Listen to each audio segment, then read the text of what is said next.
Welcome to the Lexington Public Library's Tales from the Kentucky Room podcast, where we discuss everything Lexington and Fayette County history.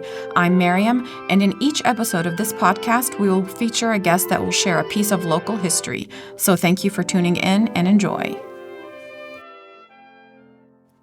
The Lexington Public Library is proud to partner with organizations like Bluegrass Community Foundation and the University of Kentucky to bring a new and compelling exhibit titled Undesign the Red Line. This exhibit highlights the deeply rooted and systemic history of structural racism around property ownership and real estate. The interactive exhibit, which was created by a social impact design studio called We, explores policies like redlining and the implications it holds for African Americans and what we can do to undesign them. During the exhibit, the library has invited the community to read The Color of Law by Richard Rothstein and participate in several programs that are planned at various locations. This exhibit is open September 22nd through November 17th. We have to know how we got here to chart where we go to next. And to understand how redlining was practiced here in Lexington, we've invited Barbara Sutherland and Rona Roberts on the podcast to discuss their current project titled Segregated Lexington, which can be viewed on the website by the same name at segregatedlexington.com. Barbara and Rona are two white senior citizens who have been friends since college and who have both lived in Lexington for about 50 years. Rona is a writer and researcher, and Barbara is a retired city employee and librarian. They share a long-term concern about racial justice. During the summer of 2020, Rona and Barbara were both inspired by the Black Lives Matter movement and by an article about the possibilities for a racially equitable economy. They recommitted to working with other white people to contribute to repair. After a fair amount of consideration, they decided to study the history and impact of segregated housing here in Lexington. They discovered ways in which the government at all levels perpetuated segregation through much of the 20th century. Rona and Barbara now work to share this information. Their goal is to create shared knowledge as a basis for addressing long-standing injustice. Hi, Rona. Hi, Barbara. Thank you guys so much for joining us on the podcast today to talk about Segregated Lexington, your project. Thank you, Miriam. You're welcome. We're glad to be here. Thank you. Yes, Good. we are. So glad indeed. you guys agreed to do this with us. Before we get started, I'd like to get a little bit of background about how you guys met and how the project about Segregated Lexington came about. We met, I think you might have been in graduate school, Rona, but I was in undergraduate school. So we were in college together at Nice. UK, and this was in the early 70s, sometime between 1970 and 1973. So we were in the telecommunications class together. A famous class. None of the equipment worked very well. It was very good for student bonding. And Barbara was just an awesome human. So we've been friends ever since. Nice. Those kind of friendships are worth a lot. So, yeah. How did you guys come about in developing this website or this blog about Lexington and its segregated history and trying to educate the public about the different aspects of segregation and redlining?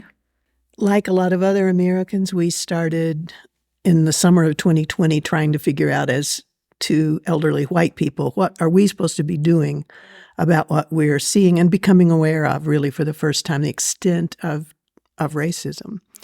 So we're in a book group together. We've been in the same book group together for a lot of decades. I'm not sure how long.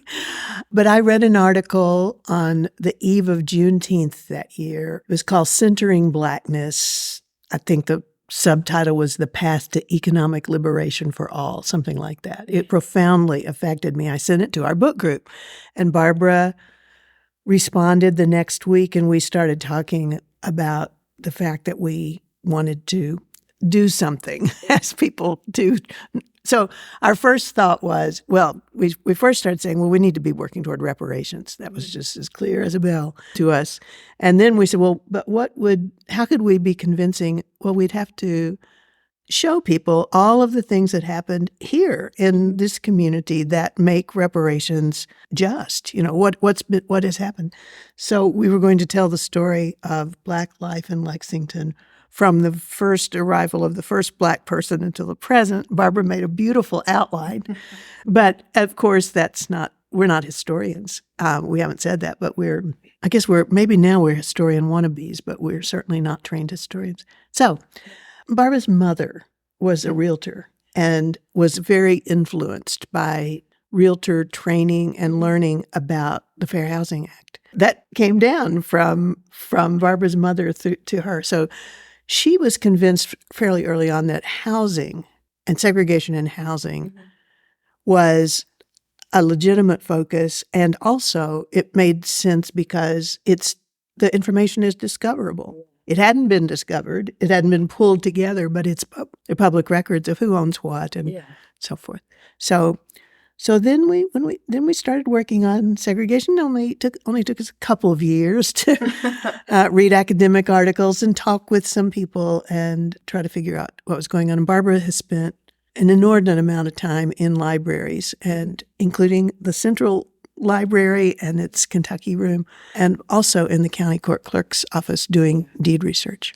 There's a lot of information in the Kentucky room and at the county clerk's office. Of course, people can access that information pretty easily with the right help. With the right help. With the right help. That's key.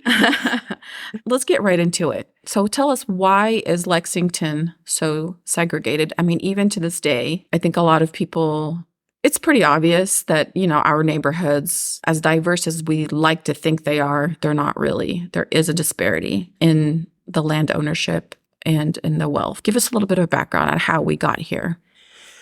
Well, segregation, if you think about it, is a way that one group of people can create and kind of hoard advantages for themselves. And essentially, I think we both agree Lexington is segregated because our white leaders and our government at all levels, federal, state, and local, and white private sector leaders and institutions wanted Lexington to be segregated. And Art Crosby, who was the director of the Lexington Fair Housing Council, he gave a talk that's been recorded, and there's a quote from that which says, "Segregation is created through a systemic process to isolate wealth and opportunities for one race over another." So our government and institutions and leaders put policies and practices in place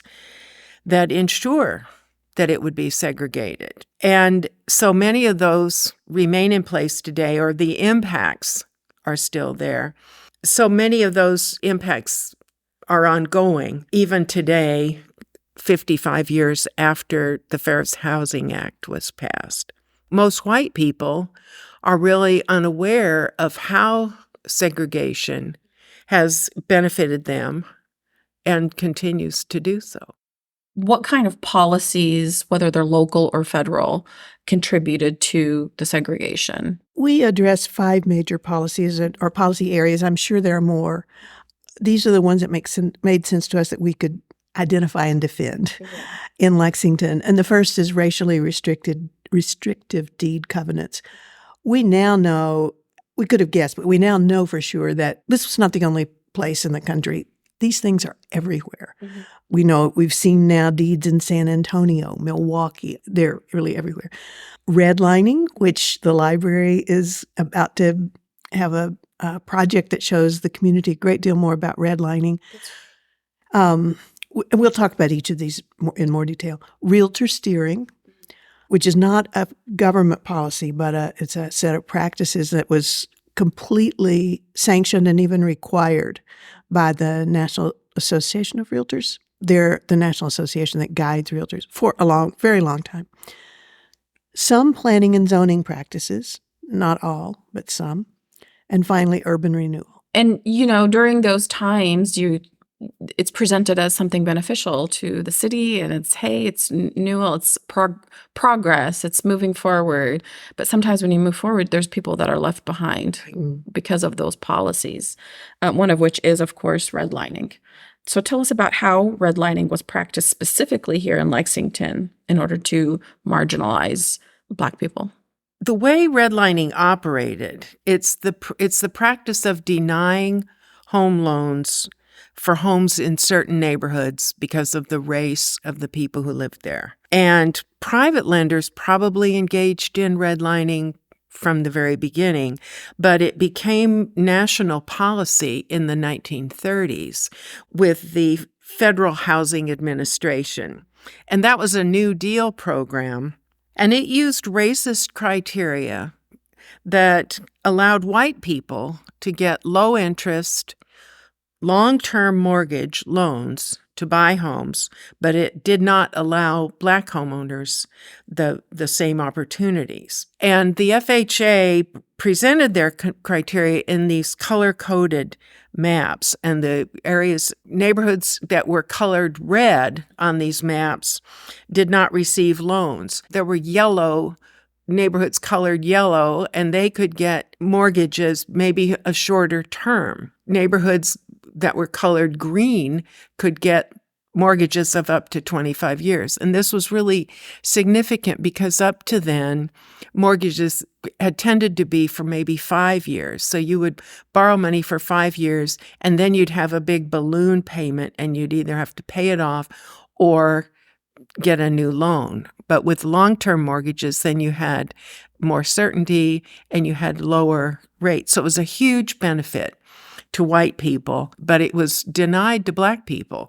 And specifically how it took place in Lexington, we can't really say exactly what the redlined neighborhoods were in Lexington. We can get a pretty close estimate based on the map that is available now, which was made by the Homeowners Loan Corporation and not the FHA.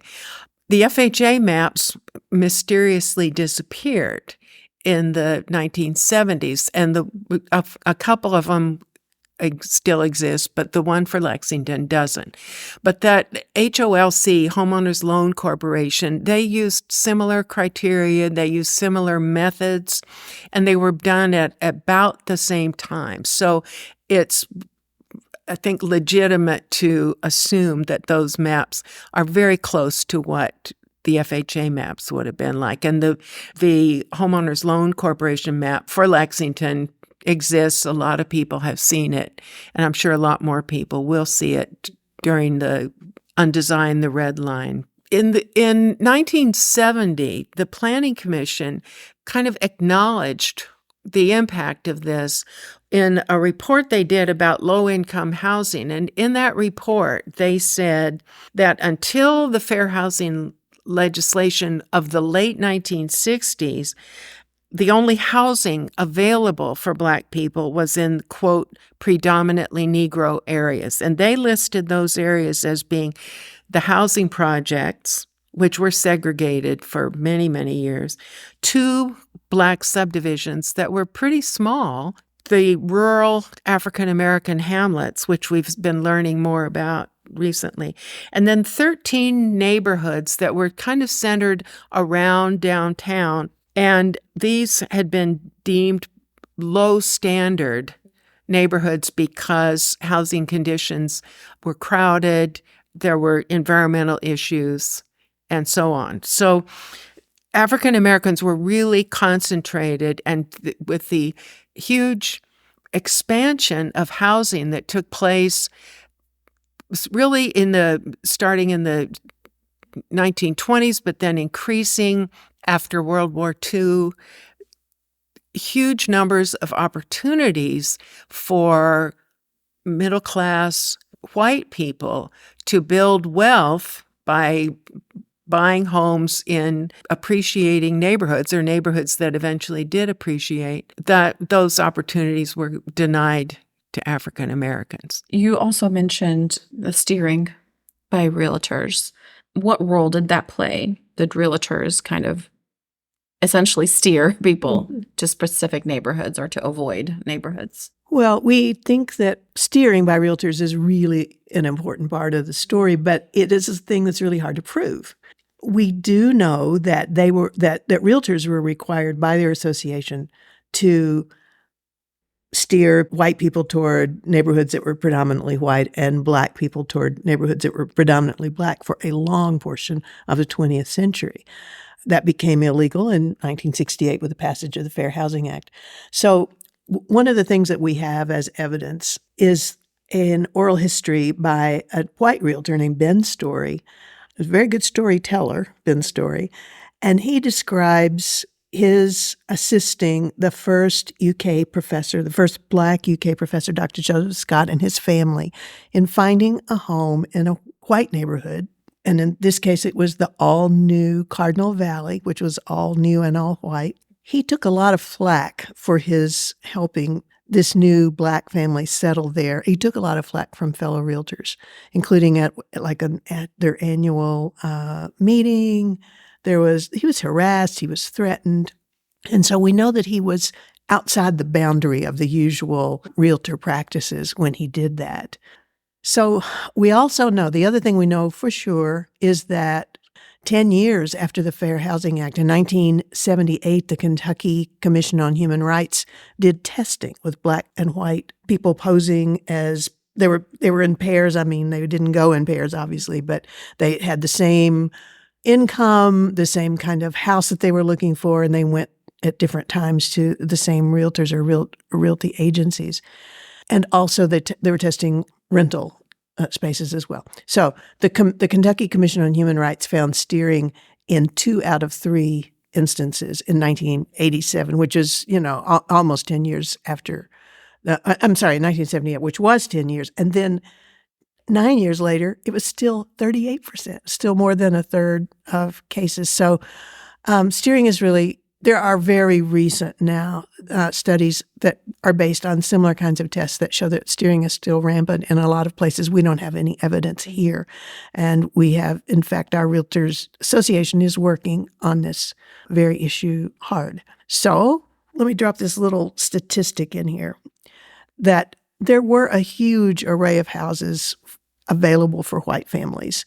So it was easy to steer people toward them.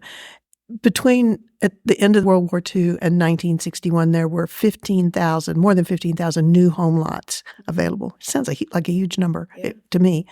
225 of those were available to black families, so less than 1.5%. And this is just one of the ways that we set up the whole wealth gap, which we'll be talking about more.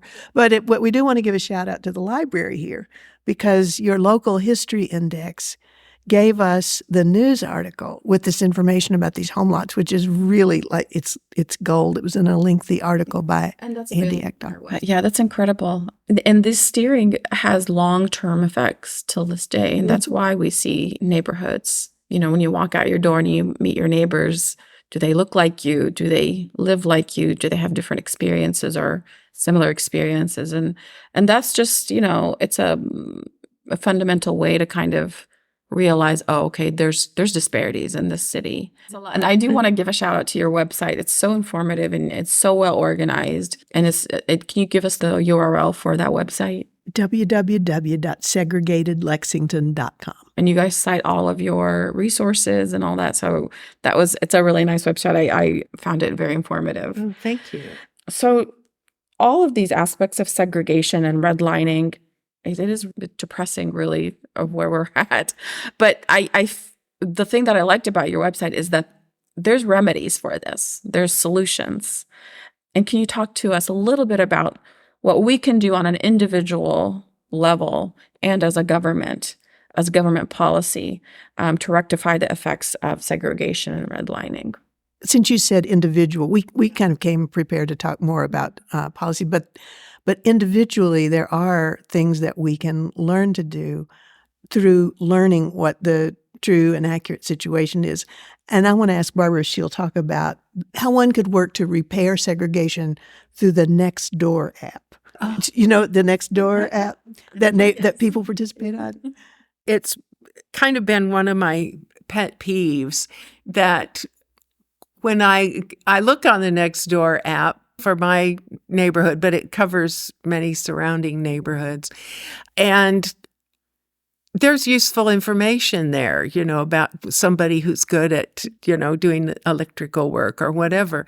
But oftentimes what I'll see is when there's been a proposal for a new apartment complex or some sort of a change to a neighborhood, that people get very upset and very kind of vociferous about protecting the character of their neighborhood. And the fact is, when you live in my neighborhood, frankly, the character of your neighborhood is that it's all white. And actually, my neighborhood isn't all white. There's some African-American people in my neighborhood, but it's essentially a hugely majority white neighborhood. And when we try to protect that and keep out kinds of uses like multifamily housing, then what we're doing is we're perpetuating the segregation of the past. And when it's an opportunity for us to start diversifying our community, but instead we take the stance that we're going to protect our property values and we're going to protect our neighborhood's character. And essentially we're doing it at the expense of the community as a whole, because we're perpetuating this unhealthy segregation. So we'll say a provocative thing here, and that is that when people speak about the character of their neighborhood and about their property values, when white people speak about those things, they're speaking about protecting whiteness. They don't realize it mostly.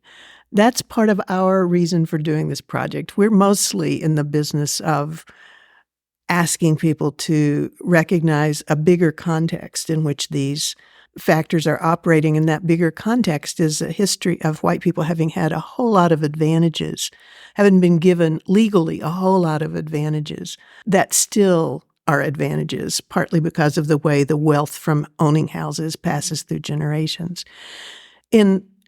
Leah Rothstein and Richard Rothstein have a new book. Richard Rothstein's the author of The Color of Law, which is how do we describe that? The Community Reads book for this year. It's a book that will change your life. It certainly has changed our lives, I would have to say, substantially. So we highly recommend that book. It's from 2017. And then on June 1 this year, Richard Rothstein and Leah Rothstein released a new book called Just Action, and it is their fairly substantial 270 pages of advice on how to work on these things, and it's mostly policy stuff. I will say, Richard Rothstein always says to repair the things that we have set in motion, because it's very slow to repair, housing settlement patterns. He calls it incomparably difficult.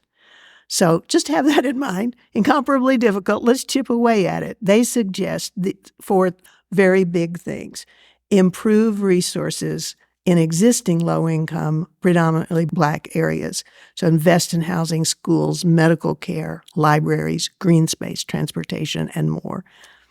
Then implement controls, and there are some, to my amazement, that prevent displacing Black and Hispanic residents from their home neighborhoods. So confront gentrification. These are all costly, by the way, things I'm suggesting. Costly and have to be government-based as a result, I think. Use zoning reform, I love that term, zoning reform, to open exclusive white neighborhoods to Blacks, to Hispanics, and to others. Like offer subsidies to African-American home buyers to move into places where it would be ideal to have an integrated neighborhood, and prohibit discrimination against renters who are coming into the neighborhoods with housing subsidies. And the fourth one is protect places where desegregation is having some success. And those protections include economic and social measures, like things that would prevent white flight and encourage and support Black residency, Blacks moving in. So there's 3 neighborhoods that finish the book. And I'll just say, before I even say their names, that these authors are very blunt and clear-sighted. They do not lead you down any primrose paths. These are 3 neighborhoods where they've implemented, especially the last couple of things, of trying to hold on to integration because they value it so much, and in this case, across several decades. Mount Airy, it's in Philadelphia. It's a big area in Philadelphia, Oak Park in Chicago, and the last one is Cleveland Heights in Cleveland. These are places in the 50s began to be integrated and valued that and have cultivated it until now. And the harsh thing to know is it's not done. There's all these community groups and efforts that are required to keep the potential for integration and for a proudly integrated place to stay integrated. Market forces come along.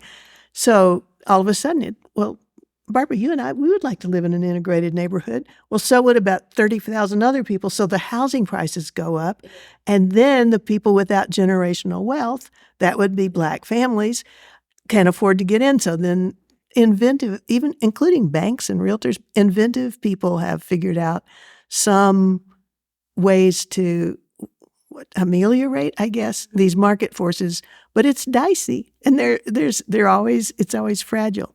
One aspect of segregation, because there's so much more that's tied to why African Americans are not at the wealth level of white people. It's the jobs, it's the livelihood, everything. It's not just the land ownership. So if the job opportunity and wealth opportunity is not available there, then as housing prices go up, they're still left behind.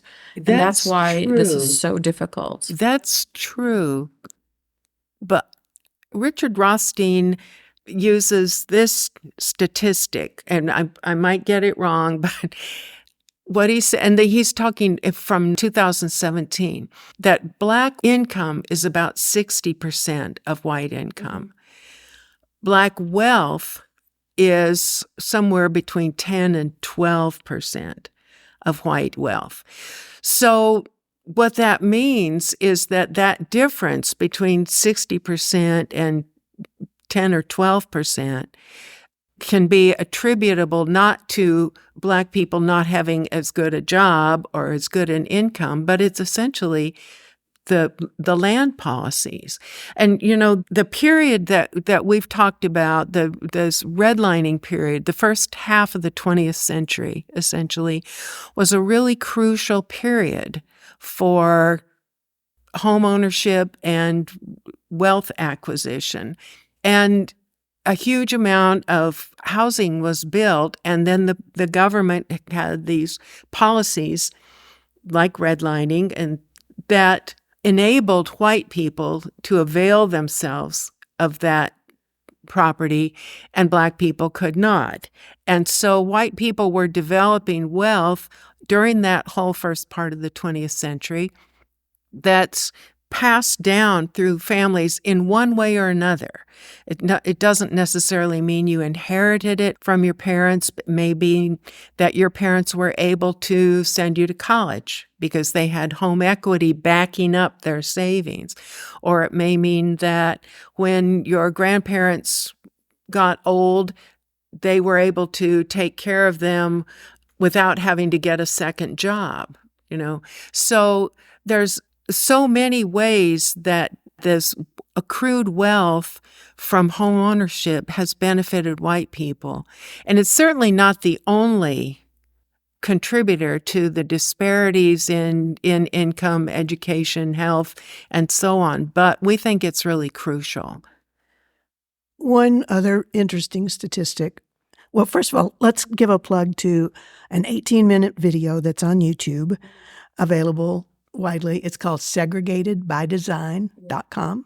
And in there, you can learn all these little facts and figures that we're spouting. But one of the things that's important to recognize is that in the home buying period, when many, many working class white families were able to buy their first home, a lot of Black people had the same amount of money and could have done it too, because homes they were buying into were worth about 2 times the national average income. Am I saying that right? Annual income. I'm not going to get the figure right. It was about two times. But by the time the Fair Housing Act came along that allowed Black people to buy homes anywhere, those same kind of entry-level homes were 5 to 6 times the average annual. And so it's just, you can't catch up. There's no catching up.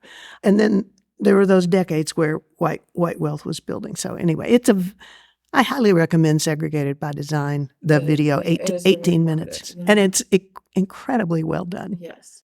Earlier, you said that you two weren't historians, but the massive amount of research that went into this project is very admirable. Like I said before, I really enjoyed your website. So I do consider you guys historians. But yeah, I really appreciate you guys for coming on the podcast and sharing the information that you've learned. It's really valuable. And I think will be a good supplement to our Community Reads project with The Color of Law. So I hope people take the opportunity to take a look at it and dig a little deeper. Well, thank you. In order to make changes and find remedies for. Well, we also want to thank the library generally. You know, I've spent some time in the Kentucky room, and the librarians there were always so helpful. They would keep a cart for me of, documents. There are all kinds of documents in the library. I mean, we just scratched the surface. And then the service by which we could look up articles online from home, especially during the pandemic, find articles that we wanted to read, and then send a request and get a photocopy of the microfilm of that newspaper article. Incredibly You all are useful. wonderful. Yeah. We are happy to. We do. Our Kentucky room staff is amazing. It's not because I'm biased, but they are. They do really do good work, and we appreciate it. And I count myself lucky to work with them. It's our passion. It's what we do. We love it. I don't think that librarians are meant to be bystanders. And when projects like this come along, that's why it makes us get up every morning and come to work. To be able to share this information with our community. So thank you so much for joining us. Thank you. To you. Thank you, Miriam. Bye. Thanks for listening to Tales from the Kentucky Room, a podcast brought to you by the Central Library's Kentucky Room staff at the Lexington Public Library. If you enjoyed listening, please take a minute to subscribe, rate, and review the podcast on Apple Podcasts, Spotify, or wherever else you get your podcasts. If you have any questions about local history or genealogy research, you can visit us in the Kentucky Room to use our collection and newspaper microfilm, or you can email us at elibrarian@lexpublib.org. That's elibrarian@lexpublib.org. I'm Miriam, and we'll be back with another trip down Lexington's memory lane.